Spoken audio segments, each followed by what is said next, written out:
நேயர்களுக்கு அன்பு வணக்கம். இன்றைய சிறப்பு நேர்காணலில் பத்திரிகையாளர் பிரியன் அவர்களோடு உரையாட இருக்கிறோம். சார் வணக்கம். வணக்கம் சார். சார், இப்ப அதே போல அதிமுக செயற்குழுவுல எடப்பாடி பழனிசாமிக்கு எதிராக நிறைய குரல்கள் வரும். ஓபிஎஸ் சசிகலா இணைப்பு பற்றி எல்லாம் பேசுவாங்க அப்படின்னு நம்ம கூட விவாதிச்சிருந்தோம். ஆனா அந்த செயற்குழு ரொம்ப சுமூகமா கூடுதலா சில அதிகாரத்தையும் எடப்பாடி பழனிசாமி அவர்களுக்கு செயற்குழு கொடுத்திருக்குது.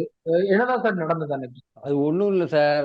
அதாவது 6 மந்திரிகள் போய் சமரச முயற்சி பண்ணாங்க இல்லையா? அவங்க இதை பண்ணிட்டாங்க.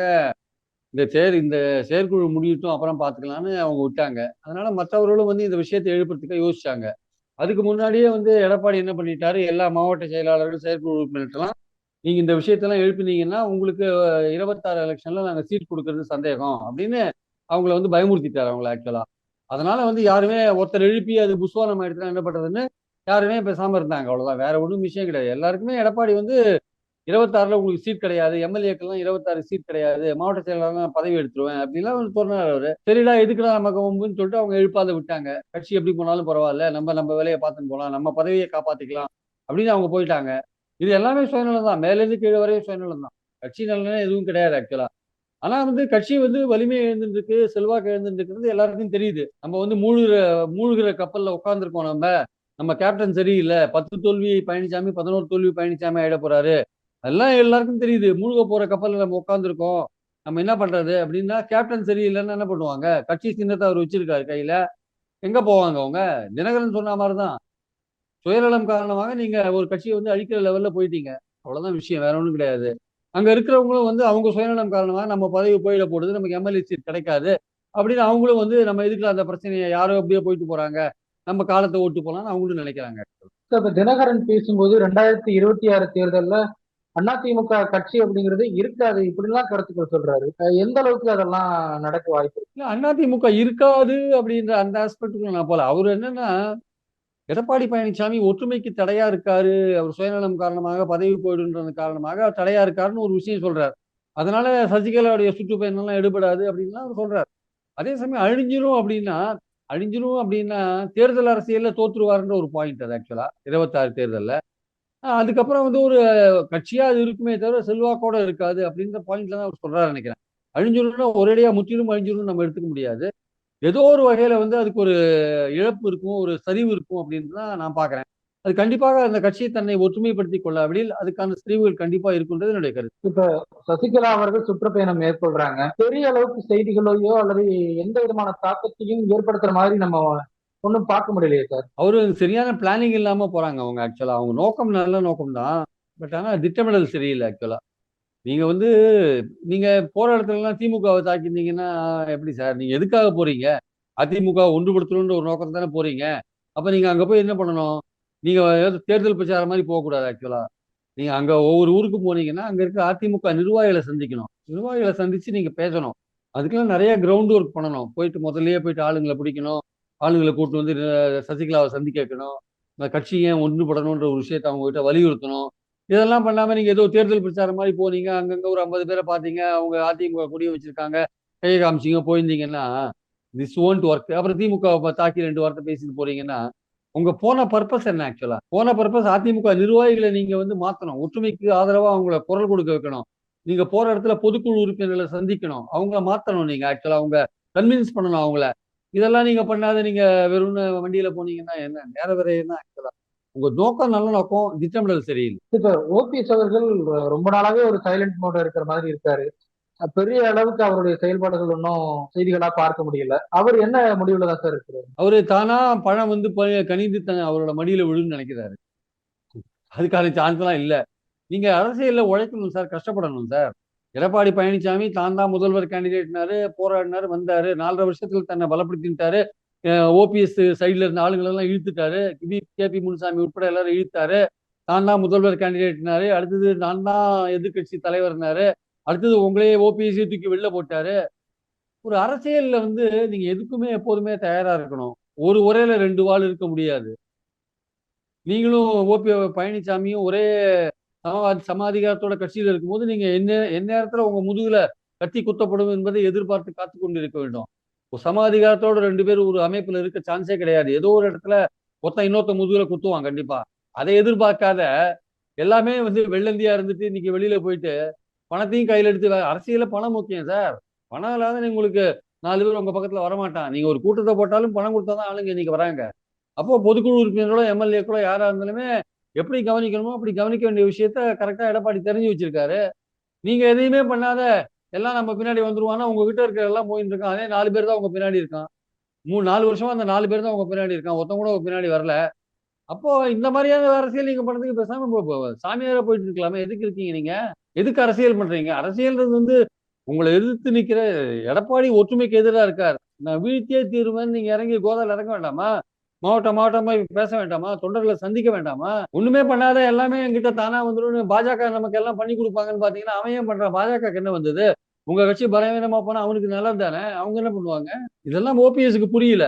அதனால ஓபிஎஸ் புரியல இல்ல அவரு எதுக்குடா நமக்கு வம்பு அப்படின்னு அவர் நினைக்கிறாரு. அவருக்கு பல பிரச்சனைகள் இருக்கலாம் ஒருவேளை. அதனால அவர் வந்து சுறுசுறுப்பாவோ ஒரு ப்ரோஆக்டிவா செயல்பட மாட்டேன்றார். சார் இப்ப ஓபிஎஸோட பையன் சமீபத்துல நடிகர் விஜய் அவர்களுடைய அரசியல் வருகையை ஆதரித்து பேசியிருந்தாரு. கடந்த 2 3 நாட்களா ஓபிஎஸ் உடைய மகன் ரவீந்திரநாத் அவர்களும் வந்து விஜயனுடைய மாநாட்டுல கலந்துக்கிட்டு அவரும் கட்சியில சேருவாரு இப்படிங்கிற செய்திகள் எல்லாம் பேசப்படுது. அதுக்கு உண்மையிலேயே வாய்ப்பு இருக்கா சார்? இவங்களெல்லாம் சேர்த்துனா விஜய்க்கு தான் கெட்ட பேரு. விஜய் வந்து ஒரு புத்தம் புதுசா அரசியல்ல வராருங்க. அவருக்கு வந்து இளைஞர்கள் அவர் பக்கம் ஏற்கனவே இருக்காங்க. ஒரு ரசிகர்கள் இருக்காங்க. இவர் போய் அதிமுக ஆட்கள் இழுக்கிறது அங்கேருந்து ஆட்கள் வரதெல்லாம் மறுபடியும் அதே கரைபடிந்த ஆட்கள் தான் கொண்டு வச்சுப்பீங்களா? வச்சிருந்தீங்கன்னா உங்க பேர் என்ன அது ரிப்பேர் ஆகாதா?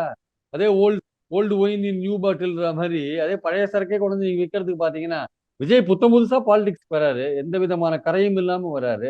அவர் நீங்க இந்த மாதிரி கரைபடிந்த ஆட்கள் ஏற்கனவே அந்த கட்சியில இருந்தவன் இந்த கட்சியில இருந்தவன் ஊழல் கரைபடிஞ்சவன் இந்த குற்றச்சாட்டுக்கு ஆளானவன் எல்லாரையும் உள்ள இழுத்தீங்கன்னா அப்புறம் உங்க கட்சியோட இது என்ன ஆகுது? நல்ல பேர் என்ன ஆகுது? கெட்டு போயிடும்ல சீக்கிரம். விஜய் அந்த தப்பை செய்ய மாட்டார். இவங்களுக்கு ஆசை இருக்கலாம். இவங்களுக்கு என்னன்னா இனிமே நம்ம அதிமுக போக முடியாது. நம்ம அப்பாவும் ஒன்றும் சரியா நடந்துக்கல. அவரும் ஒன்றும் எஃபெக்டிவா செயல்படல. பேசாம விஜய் கட்சிக்கு போயிடலாம்னு நினைக்கலாம். ஆனா விஜய் ரொம்ப கேர்ஃபுல்லா இருக்கணும். இந்த மாதிரி பல கட்சியில இருந்து அவர் கட்சிக்கு ஆட்கள் சேர வருவாங்க. அவர் ரொம்ப வடிகட்டி பார்த்து தான் சேர்க்கணும். ஆக்சுவலா ஊழல் கரைபடிந்த குற்றச்சாட்டுக்கு ஆளான பல வேற விதமான குற்றச்சாட்டுக்கு பாலியல் குற்றச்சாட்டுக்கு ஆளான பல விதங்கள்ல இருக்காங்க. அவங்களெல்லாம் வந்து உள்ள விடக்கூடாது. ஆக்சுவலா விஜய் விட்டாருன்னா அவருடைய பார்ட்டியோட பேர் கெட்டு போயிடும். அவ்வளவுதான்.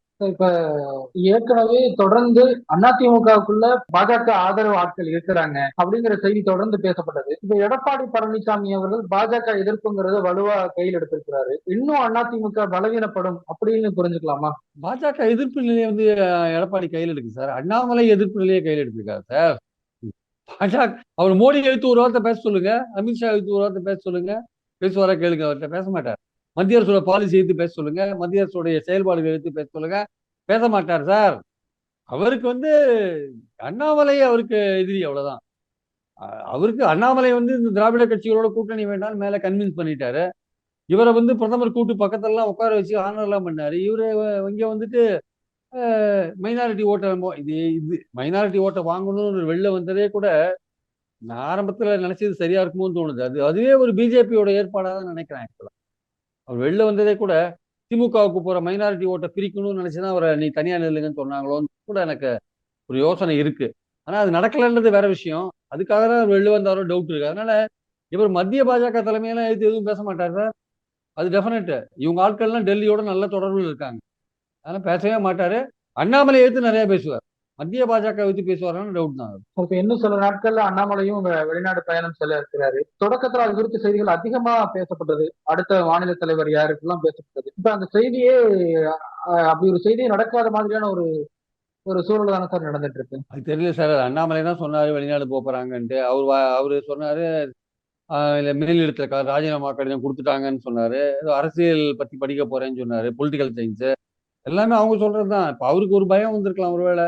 நம்ம போனா நம்ம பதவியை தூக்கிடுவாங்களோனோ அப்படின்னு சொல்லிட்டு சரி நம்ம போகாத இங்கேயே இருந்துக்கலாம் நினைக்கிறாரோன்னு ஒருவேளை. நீங்க போயிட்டு வந்தா உங்களுக்கு பதவி நிச்சயம் இல்லைன்னு சொல்லிட்டாங்களோ மேலிடத்துல. அதனால போறதை விட்டுட்டு இங்கேயே இருக்காரோன்னு ஒருவேளை. அதனால அதை பத்தி பேசுறதை விட்டுட்டாரோன்னு தெரியல ஒருவேளை. பட் வெயிட் பண்ணி பார்க்கணும். செப்டம்பர்ல இருந்து அவர் போறதா சொல்லியிருந்தாரு. பார்க்கலாம். அடுத்த மாசம் அவர் என்ன பண்றாரு பார்க்கலாம். அதை பொறுத்து தான் நம்ம சொல்ல முடியும். சார் எடப்பாடி பழனிசாமி அவர்கள் பேசும்போது 2026ல நிச்சயமா நாங்க வெற்றி பெறுவோம், அதிமுக மீண்டும் ஆட்சி அமைக்கும் அப்படின்னு கருத்துக்களை சொல்றாரு. நிறைய குழப்பங்கள் நடந்துட்டு இருக்கு அதிமுக கட்சிக்குள்ளேயே. அப்படி இருக்கும்போது எந்த நம்பிக்கையில மீண்டும் ஆட்சியை பிடிப்போம்னு சொல்றாங்க? ஏதோ ஒரு நம்பிக்கை தான் சார். அவங்க தொண்டர்களை உற்சாகப்படுத்தணும்ல, அதனால ஒரு நம்பிக்கையில சொல்றாரு. நீங்க வந்து கடந்த பார்லிமெண்ட் எலெக்ஷன்ல நீங்க வந்து பல ஏரியாக்கள்ல நீங்க இதுவரையும் நடந்த பல பார்லிமெண்ட் எலெக்ஷன்ல அதிமுகவுக்கு டெபாசிட் தான் போனது கிடையாது. இவருடைய ஆட்சியில தான் டெபாசிட், இவருடைய தலைமையில தான் டெபாசிட் போயிருக்கு ஆக்சுவலா. அதனால வந்து இவர் ஒரு நம்பிக்கையில சொல்றாரு. பல ஏரியாக்கள்ல அதிமுக செல்வாக்கோட இல்லைன்றதான் உண்மை. வலிமை இழந்து இருக்கின்றதான் உண்மை. ஆனா இவர் நம்பிக்கை தெரிவிக்கிறார் அப்படின்றது அது அவருடைய நம்பிக்கை அவ்வளவுதான். அது வந்து உண்மையின் அடிப்படையில் எழுந்த நம்பிக்கை இல்ல. கிரவுண்ட் லெவல் சுச்சுவேஷன்ல எழுந்த நம்பிக்கையின் அடிப்படையில. முந்தி மாதிரி கருணாநிதியை விட்டா ஜெயலலிதா, ஜெயலலிதா விட்டா கருணாநிதி, திமுக விட்டா அதிமுக, அதிமுக விட்டா திமுக அந்த நிலைமை இப்ப இல்ல சார். அந்த நிலைமை அதிமுக வலிமை இழந்து போனதுனால திமுகவுக்கு மாற்றா அதிமுக இல்ல. அதிமுக தன்னை ஒற்றுமையாக எல்லோரையும் சேர்த்து கட்டமைத்துக் கொண்டால் ஒருவேளை போராடலாமே தவிர, அது வந்து இப்ப இருக்கிற லெவல்ல வந்து அது திமுகவுக்கு போட்டியான மாற்றுக் கட்சியாக அது இல்லை என்பது என்னுடைய கருத்து. சார், இப்ப விஜயும் அரசியலுக்கு வர்றாரு, நாம் தமிழர் கட்சியும் இருக்கு.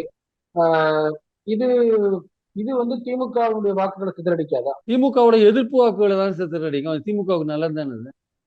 திமுகவோட எதிர்ப்பு வாக்குகள் நாளா போச்சுன்னா பாமகவுக்கு கொஞ்சம் போகும், இது அதிமுகவுக்கு கொஞ்சம் போகும், சீமானுக்கு கொஞ்சம் போகும், விஜய் கொஞ்சம் போகும். இதெல்லாம் நல்லது தானே. அவங்க எல்லாருமே பல பேர் டெபாசிட் இழப்பாங்கல்ல.